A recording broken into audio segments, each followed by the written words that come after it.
विद्यार्थी मित्रो नमस्कार. इयत्ता 7वी सामान्य विज्ञान या पाठांतर्गत आज आपण इयत्ता 7वीचा सेतू अभ्यासक्रम हा पाहणार आहोत आणि हा शेवटचा व्हिडिओ असणार आहे.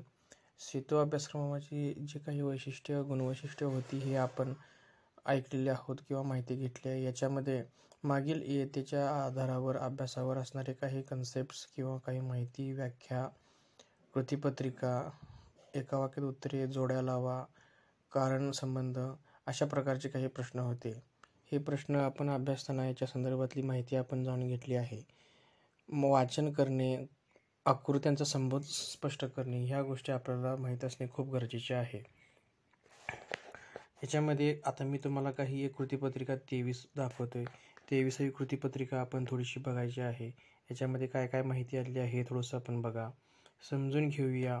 छायानिर्मिती इयत्ता 6वी पाठ क्रमांक 14 प्रकाश व छायानिर्मिती या संदर्भात ही माहिती आलेली आहे. अध्ययन निष्पत्ती बघा. परिसरातील साहित्य वापरून प्रारूपे तयार करतात व त्यांचे कार्य स्पष्ट करतात. उदाहरणार्थ पेनहोल कॅमेरा, परिदर्शक, विजेरी इत्यादी. छायानिर्मिती याच्यामध्ये बघा, कोणत्याही वस्तूची अथवा सजीवाची सावली म्हणजे छाया होय. आता या ठिकाणी एक पेला दिसतोय. पेला त्या ठिकाणी बघा. त्याच्यानंतर वर्तुळ बघा. त्याच्यानंतर एक मुलगा दिसतोय आणि दुसरं चौथ्या चित्रामध्ये सूर्यप्रकाशाच्या खाली एक मुलगा दिसतोय. याच्यामध्ये सर्व माहिती बघत असताना आपण कोणत्या पद्धतीने हे आपण माहिती बघतो हे देखील गरजेचं आहे. त्याची पडछाया म्हणा किंवा छाया कशा पद्धतीने दिसते हे बघत असताना सूर्यप्रकाश कुठे असतो किंवा सावली किंवा प्रकाश झोत कुणीकडून येत असतो हे समजून घेणं गरजेचं आहे. त्याच्यानंतर खाली बघा, या ठिकाणी खालील छायाचित्रात दाखवल्याप्रमाणे कृती करायची आहे किंवा छायानिर्मिती कशी होती ते पाहायचे आहे. एक विजेरी घ्यायचा आहे. भिंतीवर विजेरीचा प्रकाश झोत टाकायचा आहे आणि त्या ठिकाणी आपण एक बघू शकतो एक प्रयोगाची माहिती आलेली आहे. त्या ठिकाणी नुसताच जर समजा आपण प्रकाश झोत टाकला तर त्या ठिकाणी काहीच आपल्याला दिसू शकत नाही. आहे असाच प्रकाश झोत दिसतो. परंतु त्या प्रकाश झोताच्या मध्ये जर समजा एखादा मुलगा जर समजा उभं केला किंवा एखादी वस्तू उभी केली तर त्या ठिकाणी त्याची पडछाया त्या भिंतीवरती किंवा पृष्ठभागावरती दिसते. विजेरीचा प्रकाश मित्रावर पडला म्हणजेच अपारदर्शक वस्तू पडला आणि मग त्याची भिंतीवर छाया पडलेली आपल्याला दिसून येते. प्रकाश स्रोताच्या मार्गामध्ये अपारदर्शक वस्तू आली तर त्यातून प्रकाश आरपार जात नाही. त्यामुळे वस्तू पलीकडे असलेल्या भिंतीवर किंवा इतर पृष्ठभागावर वस्तूची सावली पडते. या सावलीलाच वस्तूची छाया असे म्हणतात. म्हणजे वस्तूची छाया कशी पडते त्याची एक वैज्ञानिक जी काही व्याख्या वगैरे आहे तर ती व्याख्याचे स्वरूप किंवा व्याख्याची माहिती या ठिकाणी दिलेली आहे. हे आपण थोडंसं बघून घ्यायचं आहे. एखाद्या वस्तूमधून प्रकाश आरपार जात नाही तेव्हाच त्या वस्तूची छाया निर्माण होते. छायाचे स्वरूप प्रकाशाचा स्रोत, वस्तू आणि पडदा यांच्या परस्परांमधील अंतर व दिशेवर अवलंबून असते. आता या ठिकाणी एक छायाचित्र तुम्हाला या ठिकाणी दिसते. हे थोडंसं बघा. याच्यामध्ये काय माहिती आहे बघा. पडदा कशा स्वरूपाचा आहे, वस्तू बघा, प्रकाश स्रोत बघा या ठिकाणी कशा स्वरूपाचे दिले आहे. अशा पद्धतीने हे या ठिकाणी दिसते. छायानिर्मितीच्या स्रोतामध्ये किंवा छायानिर्मितीच्या या प्रकारामध्ये किंवा बाबीमध्ये अशा पद्धतीच्या या घटना किंवा हे मार्गक्रमण प्रकाश स्रोताचं होत असतं हे आपण या ठिकाणी समजून घ्यायचं आहे. आता संध्याकाळच्या वेळेला सुद्धा आपण बघा, संध्याकाळच्या वेळेला 4 नंतर किंवा 5 नंतरच्या दरम्यान जर समजा ऊन वगैरे असेल तर छाया कशा पद्धतीची पडते हे सुद्धा या ठिकाणी दाखवलेलं आहे. सूर्य एका बाजूला गेलेला असतो. सूर्य एका बाजूला गेल्यामुळं त्याची छाया ही कुठल्या पद्धतीने दिसते व त्याच्या विरुद्ध छायाला त्या व्यक्तीची पडछाया किंवा प्रकाश सावली त्या ठिकाणी दिसते हे असं म्हणतो. दुपारच्या वेळेला बघा, दुपारी या ठिकाणी एक मनुष्य आहे. मनुष्याच्या डोक्याच्या वर त्या ठिकाणी सूर्यप्रकाश त्या ठिकाणी दिसतोय हे आपण बघून घ्यायचं आहे. त्याच्यानंतर खाली बघा, कोणत्याही वस्तूची सूर्यप्रकाशामुळे पडणारी छाया सकाळी आणि संध्याकाळी लांब असते व दुपारी छोटी असते. छायेमध्ये होणारा बदल हा प्रकाशाचा स्रोत, वस्तू व छाया कशावर पडणार आहे यावर अवलंबून असतो. रस्त्याने चालताना झाडांचे निरीक्षण केले तर ते बदल सहजासहजी आपल्या लक्षात येतात. रात्रीच्या वेळी आपल्याला दिसणाऱ्या सावल्या, छाया पाहून घाबरून जाऊ नये कारण त्यामागे सोपे विज्ञान असते. आता याच्यामध्ये समजून घेण्याची बाब किंवा माहिती घेण्याची बाबी हे लक्षात ठेवायचे आहे. कोणत्याही वस्तूची सूर्यप्रकाशामुळे पडणारी छाया सकाळी आणि संध्याकाळी लांब असते. बघा या ठिकाणी काय म्हटलेलं आहे. सकाळ व संध्याकाळमध्ये जी काही लांब छाया दिसते किंवा जी काही माहिती दिसते, जी काही पडछाया म्हणा दिसते, ही आपण समजून घ्यायची आहे. संध्याकाळच्या वेळेला ही थोडीशी वेगळ्या पद्धतीने दिसते, सकाळच्या वेळेला पण थोड्या वेगळ्या पद्धतीनं, परंतु दुपारच्या वेळेला डोक्याच्या वरती सूर्य असतो व त्या सूर्याच्या त्या छायेमध्ये किंवा सूर्याच्या त्या याच्यामध्ये होणारा बदल हा प्रकाशाचा स्रोत, वस्तू व छाया यावर अवलंबून असतो. रस्त्याने चालताना झाडांचे निरीक्षण केले तर हे बदल सहजासहजी आपल्या लक्षात येतात. रात्रीच्या वेळी आपल्याला दिसणाऱ्या सावल्या छाया पाहून घाबरून जाऊ नये, कारण त्यामागे सोपे विज्ञान असते. बघा, रात्रीच्या वेळी आपल्याला दिसणाऱ्या सावल्या घाबरून जाऊ नये, कारण एक एक वेळेला खिडकीमधून म्हणा किंवा इतर जर समजा बाल्कनीतून म्हणा किंवा एक वेळेला रस्त्यातून जात असताना रात्रीच्या वेळेच्या सावल्या झाडांच्या वेगळ्या स्वरूपाच्या भीतीदायक दिसतात, परंतु त्या गोष्टीला आपण घाबरून जायचं नाही असं या ठिकाणी म्हटलेलं आहे. आता थोडंसं पुढं बघा, या ठिकाणी काय म्हटले, एका मोठ्या खोलीत तुमच्या मित्राला तुमच्यापासून एका ठराविक अंतरावर उभे करा व विजेरी वापरून तुमच्या मित्राची छाया भिंतीवर पाडा. म्हणजे हा एक प्रकार विजेचा एक खेळ दिला आहे किंवा एक लहानसा एक प्रयोग दिला आहे व प्रयोग त्या ठिकाणी आपण सक्सेस करायचा आहे. छायेमध्ये होणाऱ्या बदलांचे निरीक्षण करा व छाया कशी दिसली याची नोंद करा. मित्राला भिंतीच्या जवळ पाठवा. या ठिकाणी काय म्हणते बघा, काय म्हटलेलं आहे बघा, मित्राला भिंतीच्या जवळ पाठवण्याच्या संदर्भात ही माहिती दिली आहे. मित्राला तुमच्या जवळ बोलवा. 2-3 प्रकारे किंवा 2-3 इव्हेंट्स घेऊन कशा प्रकारची छाया दिसते व त्याची नोंदी घेणे किंवा प्रकाशाचा झोत कशा स्वरूपाचा असतो याच्या संदर्भातील ही माहिती घेण्यासाठी हा प्रयोग दिलेला आहे. त्याच्यानंतर पुढचं दिलं आहे त्याने, आता तुम्ही त्याच्यापासून दूर जाऊन जवळ या. म्हणजे विजेरीचा झोत म्हणा कशा पद्धतीने फिरतो किंवा कशा पद्धतीने अंतर घेतल्यावर कशा पद्धतीने उजेड दिसतो हे या ठिकाणी म्हटलं आहे. तुमच्या हातातील विजेरी उंच धरा मग खाली धरा. आता उंच धरायचं मग खाली धरायचं म्हणजे प्रकाशामध्ये किंवा सावलीमध्ये काय बदल होतो असं विचारलेलं आहे. मित्राच्या डाव्या व उजव्या बाजूस जाऊन छाया कोठे दिसते हे थोडंसं बघायचं. म्हणजे त्याच्या विरुद्ध बाजूला जाऊन सुद्धा जर समजा आपण बघितलं तर छाया कुठे दिसते असं विचारलेलं आहे. आता या ठिकाणी बघा, छाया निर्मितीच्या आधारे आपले हात पाय यांच्या सहाय्याने पक्षी प्राणी यांचे वेगवेगळे आकार तयार करायचे आहेत. काचेचा पेला, पाणी व मोठा पांढरा कागद घ्यायचा आहे. खिडकीत सूर्यप्रकाश येईल अशा ठिकाणी पाण्याने भरलेला काचेचा ग्लास ठेवा. कागदावर काय दिसते ते लिहा. आता या ठिकाणी काय म्हटलं आहे बघा, काचेचा पेला, पाणी व मोठा पांढरा कागद घ्यायचा. खिडकीत सूर्यप्रकाश येईल अशा ठिकाणी पाण्याने भरलेला काचेचा ग्लास ठेवून कागदावर काय दिसते ते आपण त्या ठिकाणी लिहायचं आहे. अशा पद्धतीने ही माहिती व्यवस्थित रेखांकित करायची आहे. एक तार गोलाकार वाकवून साबणाच्या पाण्यात बुडवून त्यावर फुंकर मारली तर फुगे तयार होतात. त्या फुग्यामध्ये काय दिसते. आता एक वेगळाच प्रयोग म्हणा किंवा गमतीशीर बाब या ठिकाणी दिली आहे, हे थोडेसे आपण बघायचं आहे. एक तार घेऊन गोलाकार वाकवून साबणाच्या फुग्यात बुडवून त्यावर फुंकर मारली तर फुगे तयार होतात. त्या फुग्यामध्ये काय दिसेल, तर त्या फुग्यामध्ये आपल्याला दिसू शकते की वेगवेगळे रंगकार किंवा हवा भरलेली असते किंवा एक इंद्रधनुष्यासारखे काही रंग किंवा पुसट स्वरूपामध्ये ग्लेझिंग स्वरूपाचे दिसतात. ही बाब आपण त्या ठिकाणी लक्षात ठेवायची आहे. त्याच्यानंतर पुढं बघा, छायानिर्मितीसाठी कोणकोणत्या बाबी आवश्यक असतात असे तुम्हाला वाटते.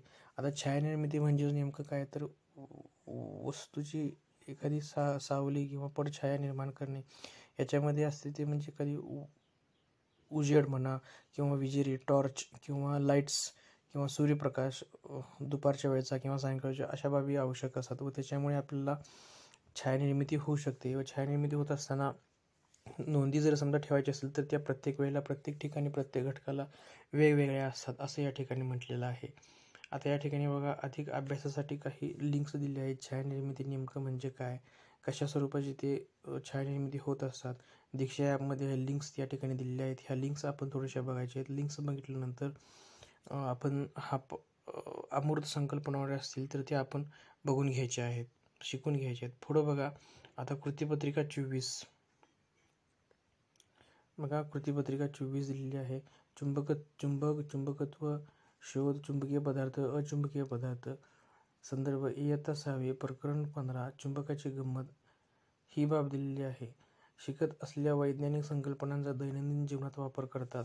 ज्या पदार्थांकडे लोखंड, कोबाल्ट, निकेल इत्यादींपासून बनवलेल्या वस्तू आकर्षल्या जातात म्हणजे चिकटतात अशा पदार्थाला चुंबक म्हणतात. आता ह्या चुंबकाची ही संकल्पना आपल्याला या ठिकाणी जाणून घ्यायची आहे, समजून घ्यायची आहे. कृतीपत्रिका 24 मध्ये म्हणजेच या ठिकाणी इयत्ता 6वीच्या प्रकरण 15मध्ये चुंबकाची गंमत मॅग्नेट्स व मॅग्नेटिझम्स या संदर्भातला हा पाठ आपण वाचून घ्यायचा आहे. पाठ वाचत असताना त्याची काही बारकावे माहिती, त्यासोबत काही इंटरेस्टिंग फॅक्ट्स किंवा प्रश्नोत्तरे म्हणा किंवा अध्ययन निष्पत्ती त्यांच्या कोणत्या आहेत हे देखील आपण लक्षात घ्यायचं आहे. त्याच्या आकृत्या, गुणधर्म लक्षात घ्यायचे आहेत. पुढं बघा, ज्या पदार्थाकडे लोखंड, कोबाल्ट, निकेल इत्यादीपासून बनवलेल्या वस्तू आकर्षल्या जातात म्हणजे चिकटतात अशा पदार्थाला चुंबक म्हणतात. पदार्थाच्या गुणधर्माला चुंबक म्हणतात. आता चुंबक म्हणजे नेमकं काय आहे, तर निकेल, कोबाल्ट व लोखंड इत्यादीपासून हा बनवलेला एक विशिष्ट पद्धतीचा एक चुंबक असतो.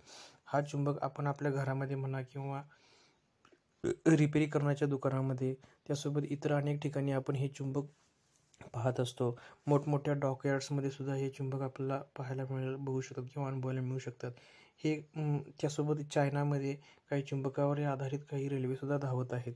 हे देखील आपल्याला माहीत असावं. चुंबक एखादी वस्तू आकर्षून घेते. चुंबकीय बलामुळे त्या वस्तूची विस्थापन होते. कारखाने, बंदर, कचरा डेपो अशा ठिकाणी मोठ्या वस्तूंची हलवाहलव करावी लागते. त्यासाठी क्रेन, चुंबक वापरतात. चुंबकीय बलामुळे कार्य होते. यावरून चुंबकत्व ही एक प्रकारची ऊर्जा आहे हे आपल्या लक्षात येते. चुंबकाचा शोध मॅग्नेशिया येथे लागला. मॅग्नेटाइट या खडकामध्ये चुंबकाचे गुणधर्म आढळले. यालाच लोडस्टोन असेही म्हणतात. अनोळखी प्रदेशातून प्रवास करताना दिशा शोधण्यासाठी या खडकांचा वापर होऊ लागला. यातूनच पुढे होकायंत्राची निर्मिती झाली. खालील लिंकला क्लिक करून होकायंत्राबद्दल माहिती जाणून घ्या. आता या ठिकाणी सांगण्यासारखी बाब म्हणजे आता याचा शोध कुठं लागला, उगम कुठं लागला ह्या संदर्भातील माहिती दिली आहे आणि हे जाणून घ्यायचं आहे. मॅग्नेट याचा शोध मॅग्नेशिया येथे लागला. मॅग्नेशिया हे तसं बघायला गेलं तर युरोप खंडामध्ये हा भाग आहे. मॅग्नेटाइट या खडकामध्ये चुंबकाचे गुणधर्म आढळले. यालाच लोडस्टोन असेही म्हणतात. अनोळखी प्रदेशातून प्रवास करताना दिशा शोधण्यासाठी या खडकांचा वापर होऊ लागला. यातूनच पुढे होकायंत्राची निर्मिती झाली असं या ठिकाणी म्हटलेलं आहे.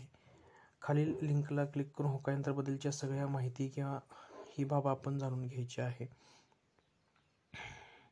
त्याच्यानंतर पुढं बघा, हे चुंबकाचे काही गुणधर्म किंवा चुंबकाचे काही प्रकार या ठिकाणी दिले आहेत. हे थोडेसे आपण बघून घ्यायचे आहेत. नालाकृती चुंबक बघा, त्यानंतर दंडगोलाकार चुंबक, चकती चुंबक, पट्टी चुंबक हे चुंबकाचे काही प्रकार किंवा बाबी या ठिकाणी दिलेत. हे आता थोडंसं बघून घ्यायचं आहे. नालाकृती चुंबक म्हणजे यू आकाराचा दिसतोय. ठोकळा चुंबक म्हणजे एक ठोकळा स्वरूपात दिसतो. चकती चुंबक म्हणजे गोल स्वरूपात दिसतो. पट्टी चुंबक म्हणजे हा पट्टी स्वरूपात. अशा प्रकारचे हे चुंबक असतात, हे बघून घ्यायचं आहे. चकती चुंबक, पट्टी चुंबक, वर्तुळाकार चुंबक, नालाकृती चुंबक असे विविध आकाराचे चुंबक असतात. आता एका बशीमध्ये वाळू, झाडाची पाने, कागदाचे कपडे, तुकडे, लाकडाचा भुसा, लोखंडाचा कीस घेऊन त्यावर चुंबक फिरवा. तुम्हाला टाचण्या व लोखंडाचा कीस चुंबकाला चिकटलेला दिसेल. जे पदार्थ चुंबकाला चिकटले त्यांना चुंबकीय पदार्थ म्हणतात. जे पदार्थ चुंबकाला चिकटले नाही, कागदाचे कपाटे, झाडाची पाने, लाकडाचा भुसा, वाळू, त्यांना अचुंबकीय पदार्थ म्हणतात. लोह, कोबाल्ट, निकेल हे धातू चुंबकीय पदार्थ आहेत. आता या ठिकाणी आपण समजून घ्यायचं आहे की कशा पद्धतीने चुंबकाचा गुणधर्म आपण पडताळून पाहायचा असतो. तर एक विशिष्ट पद्धतीचा हा प्रयोग सांगितला. एका डिश बारमध्ये विशिष्ट पद्धतीचे काही घटक घेऊन त्याच्यामध्ये लोखंड व लोखंड सदृश वस्तू घेऊन त्याच्यावरून जर समजा चुंबक फिरवला तर आपल्याला त्यातून चुंबकीय पदार्थ वेगळे झालेले दिसतात. चुंबकीय पदार्थ चुंबकाला आकर्षित होतात व अचुंबकीय पदार्थ तिथंच राहतात. अशा पद्धतीने आपला चुंबक नेमकं म्हणजे काय, कशा पद्धतीने काम करतो, काय आहे हे आपल्याला मिळू शकतं व आपलं वर्गीकरण करता येऊ शकतं, नोंदी करता येऊ शकतात, तक्ते त्याच्याबद्दल तयार करता येऊ शकतात. त्याच्यानंतर पुढं बघा, तुमच्या घरी कोणकोणत्या उपकरणामध्ये चुंबकाचा वापर केला आहे त्याची यादी करा. आता बघा, तुमच्या घरी कोणकोणत्या उपकरणामध्ये चुंबकाचा वापर केला जातो. आपली चौकस बुद्धी असेल तर आपल्याला ही माहिती लगेच कळते. स्पीकरमध्ये, करण्यामध्ये, मिक्सर्समध्ये, फ्रीजमध्ये, दरवाजाच्या ठिकाणी किंवा कपाटाच्या ठिकाणी, त्यासोबत मोबाईल्समध्ये, टी व्हीमध्ये सुद्धा काही पद्धतीने चुंबक वापरले जातात. आता पुढं बघा, तुमच्या आसपासच्या पदार्थांमधून चुंबकीय पदार्थ व अचुंबकीय पदार्थ ओळखा. त्यांचे खालील तक्त्यात वर्गीकरण करा. चुंबकीय पदार्थ, अचुंबकीय पदार्थ हे थोडेसे आपण बघायचे आहेत. चुंबकीय पदार्थाच्या संदर्भामध्ये गुणधर्म लिहायचे आहेत. अचुंबकीय पदार्थामधील देखील गुणधर्म लिहायचे आहेत. चुंबकीय पदार्थामध्ये चुंबकीय पदार्थामध्ये चुंबकीय पदार्थ कोणकोणते असतात, अचुंबकीय पदार्थामध्ये गुणधर्म कोणकोणते असतात, ही बाब आपण त्या ठिकाणी लक्षात ठेवायची आहे. चुंबकीय पदार्थामध्ये त्याचे गुणधर्म आपण लक्षात ठेवायचे, त्यांची नावं लक्षात ठेवा. व अचुंबकीय पदार्थामध्ये त्यांचे गुणधर्म, त्यांची नावं लक्षात ठेवायची आहेत. अशा पद्धतीने ही माहिती घ्यायची आहे. त्याच्यानंतर खाली आपण थोडंसं बघूया. चित्रामध्ये आकारावरून तुमच्या घरात कोणते चुंबक वापरले जाते ते मोठ्या व्यक्तीकडून जाणून घ्या व वस्तूचे नाव लिहा. आता बघा असे का होते बघा. पिन होल्डर उलटा धरला तरी त्यामध्ये ठेवलेल्या टाचण्या खाली पडत नाहीत. कारण का, तर त्याच्यामध्ये पृष्ठभागाला म्हणजे वरील भागाला ह्या पिनहोल चुंबक असतो, त्याच्यामध्ये त्या चुंबकाला चिटकून बसत, त्यामध्ये खाली पडत नाहीत. फ्रीजचे दार लावत असताना एका ठराविक अंतरावरती आपोआप बंद होते आणि पुन्हा उघडल्याशिवाय उघडत नाही. कारण का, ते तर त्याच्यामुळे मॅग्नेटिझम्स असल्यामुळे एका ठराविक पद्धतीनं ते समजा दार उघडले तर ते तेवढंच ओपन राहते व ठराविक बंद केल्यानंतर पुन्हा बंद होते. एक विशिष्ट भौतिकशास्त्राचा नियम चुंबकाद्वारे त्या ठिकाणी विस्थापित केला जातो, त्यामुळे हा एक फायदाच असतो. चित्रात दिसणाऱ्या यंत्राचे नाव लिहा व त्याचा वापर कुठे कुठे होतोय ते शोधून लिहा. आता त्या ठिकाणी होका यंत्राचा वापर होतो. होका यंत्राचा वापर हा विमानामध्ये म्हणा किंवा अश्मयुगा जंगली भागामध्ये प्रदेशामध्ये हा भाग घेतला जातो. चुंबकाची गंमत बघा. त्या ठिकाणी चुंबकाची गंमत बघा. ही दीक्षाद्वारे आपण ही माहिती घेऊ शकतो. चुंबकाची वैशिष्ट्ये या ठिकाणी दिलेली आहेत. भौतिकशास्त्राचे नियम किंवा सिद्धांताद्वारे ही माहिती दिली आहे. चुंबकाची गंमत बघा. जिज्ञासेतून निर्माण झालेल्या प्रश्नांची उत्तरे शोधण्यासाठी साध्या तपासण्या करतात. परिसरातील साहित्य वापरून प्रारूपे तयार करतात व त्यांचे कार्य स्पष्ट करतात. चुंबकाची वैशिष्ट्ये. चुंबक प्रत्येक वेळी उत्तर दक्षिण दिशेत स्थिर होतं. तसेच उत्तर ध्रुव N ने दर्शवतात तर दक्षिण ध्रुव S ने दर्शवतात. आता त्या ठिकाणी काय काय माहिती सांगितली आहे थोडीशी बघा. एक पट्टी चुंबक घेऊन तो एका स्टँडला दोऱ्याने लटकवा व गोल फिरवा. स्थिर झाल्यावर तो उत्तर दक्षिण या दिशेला स्थिर होतो. अशा पद्धतीने ही माहिती किंवा काय बाबी आहेत हे थोडंसं आपण बघून घ्यायचं आहे. चुंबकाची चुंबकीय शक्ती थोडीशी जाणून घ्यायची आहे. एका चुंबकाचे दोन भाग केल्यास दोन स्वतंत्र चुंबक तयार होतात, म्हणजे चुंबकाचे दोन्ही ध्रुव एकमेकापासून वेगळे करता येत नाहीत, असं त्या ठिकाणी त्यांनी सांगितलेलं आहे. हे थोडंसं आपण बघून घ्यायचं. एक पातळ पट्टी चुंबक घेऊन त्याला कात्रीने कापा व दोन्ही तुकडे लोहकेजापासून फिरवा. त्याच्या दोन्ही टोकांना लोहकीस चिटकतो. म्हणजे त्या ठिकाणी चुंबकाचा गुणधर्म हा कसा पण असू शकते. चुंबक कसा पण असते, त्याच्या दोन्ही टोकांना चुंबकाची कीस किंवा लोखंडाची कीस हे चुंबकाला चिटकणार हे सांगितलेलं आहे. पुढं बघा. चुंबकाच्या सांध्यात चुंबकीय पदार्थ नेल्यास त्यालाही चुंबकत्व प्राप्त होते. या चुंबकत्वाला प्रवर्धित चुंबकत्व असे म्हणतात. आता सोबतच्या 4थ्या नंबरच्या साईडला जी काही माहिती दिली आहे ती माहिती आपण थोडंसं बघून घ्यायची आहे. त्याच्यानंतर खाली थोडंसं बघा. चुंबकाच्या सजातीय ध्रुवामध्ये प्रतिकर्षण तर विजातीय ध्रुवामध्ये आकर्षण असते. म्हणजे परस्पर विरोधी प्रतिकर्षण व आकर्षण हे ह्या संदर्भातला हा गुणधर्म सांगितलेला आहे. सजातीय ध्रुव हे एकत्र जुळत नाहीत. सजातीय व विजातीय ध्रुव जर असले तर ते चिकटले जातात, अशी माहिती सांगितलेली आहे. खाली थोडंसं बघा. चुंबकीय पदार्थामध्ये तात्पुरते चुंबक तयार करता येते. सुई किंवा खिळा घेऊन त्याच्या एका टोकापासून दुसऱ्या टोकापर्यंत चुंबक घासत नेल्यास त्यामध्ये तात्पुरते चुंबक तयार होते.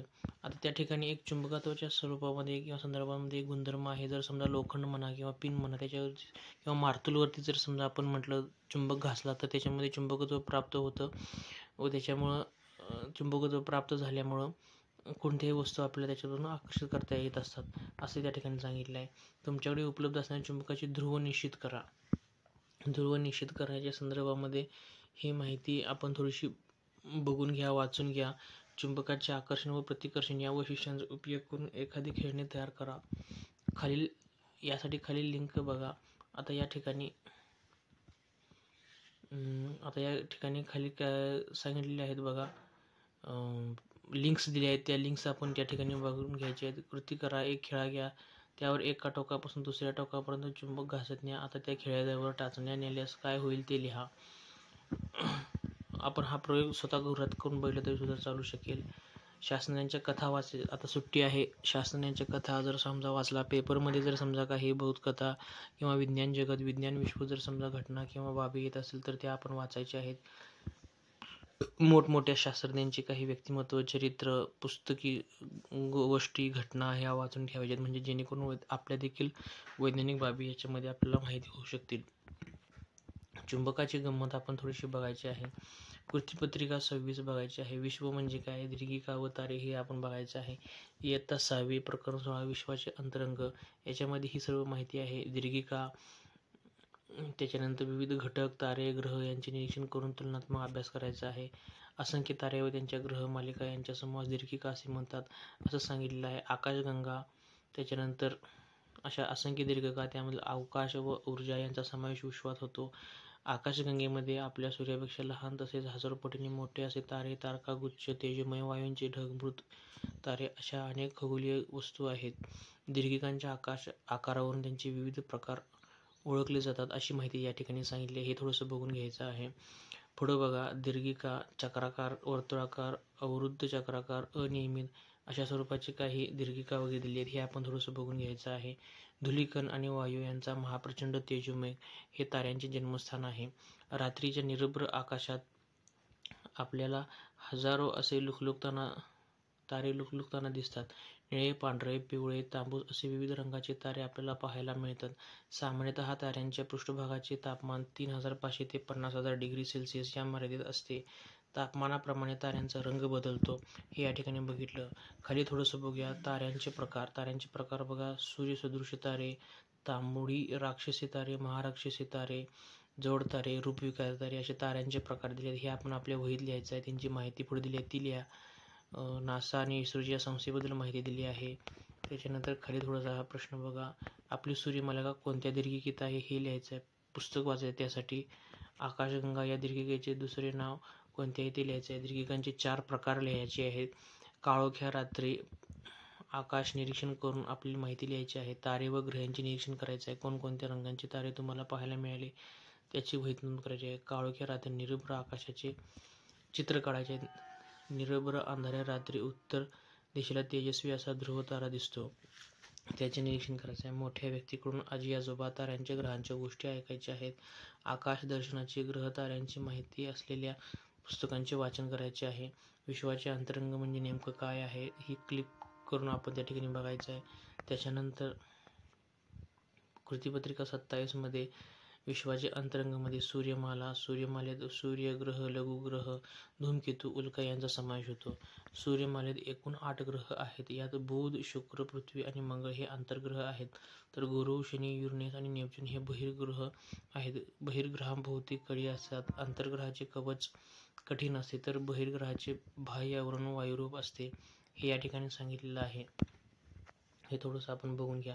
आता ठिकाणी विश्वाची दीर्घिका किंवा विश्वस्वरूप या ठिकाणी दिलेलं आहे. सन म्हणजे सूर्य, चंद्र, तारे, त्यानंतर ज्युपिटर, सॅटर्न, शनी अशा स्वरूपाचे छायाचित्र दिलं आहे. हे आपण बघायचं आहे. सूर्यासंदर्भातली माहिती दिली आहे. सर्व ग्रहांबद्दलची माहिती दिली आहे. ही आपण थोडीशी बघायचं आहे, वाचन करायचं. सूर्यमालेत केंद्रस्थानी असलेल्या ताऱ्यांचे नाव लिहायचं आहे. सूर्यमालेतील खालील ग्रहांचा योग्य क्रम लावायचा आहे. पृथ्वी, मंगळ, नेपच्यून, बुध, शनी, युरेनस, शुक्र, गुरु समान स्वरूपामध्ये जे काही क्रमाने जे काही ग्रह येतात ते ग्रहांची नावे लिहायची आहे. मी कोणते ओळखा. आता लाल ग्रह कोणाला म्हणून जातं तर त्याचे नाव लिहायचं. तप्त ग्रह सर्वात उष्ण ग्रह त्याचं नाव लिहायचं आहे. वादळी ग्रह ज्या ग्रहावरती वादळ निर्माण होतात त्याचे नाव लिहायचं आहे. सर्वात वेगवान ग्रह जो फिरत असतो त्याचं नाव लिहायचं. जीवसृष्टी असणारा ग्रह म्हणजे अर्थात पृथ्वी मी तुम्हाला सांगितलं. घरंगळणारा ग्रह त्याचं पण नाव लिहायचं आहे. अशा पद्धतीची माहिती संपूर्णपणे आपण लिहायची आहे. आपल्या घरातील साहित्याचा उपयोग करून सूर्यमालेची प्रतिकृती तयार करायची व ग्रहांना नावे द्यायची आहेत. रिकाम्या वेळी जर समजा वेळ असेल तर ही प्रतिकृती किंवा माहिती आपण बघायची आहेत. विश्वाचे अंतरंग आपण बघायचे आहेत. सेतू अभ्यासाच्या संदर्भात ही काही क्लिक्स वगैरे दिले आहेत. हे व्हिडिओ क्लिक्स बघायचे आहेत. त्याच्यानंतर इयत्ता 7वी सेतू अभ्यासक्रम चाचणीमधील तिसरी प्रश्नपत्रिका आपल्यासोबत आलेली आहे. ही आपण थोडीशी बघायची आहे. सूर्यमालेत सूर्याच्या सर्वात जवळचा ग्रह कोणता हे लिहायचे. म्हणजे एका वाक्यातली प्रश्नोत्तर लिहा. प्रत्येकी 2 उदाहरण लिहा. प्रश्न दुसरामध्ये आहे. तिसरा प्रश्न बघा. त्यानंतर 4था प्रश्न, 5वा प्रश्न पण दिलेला आहे.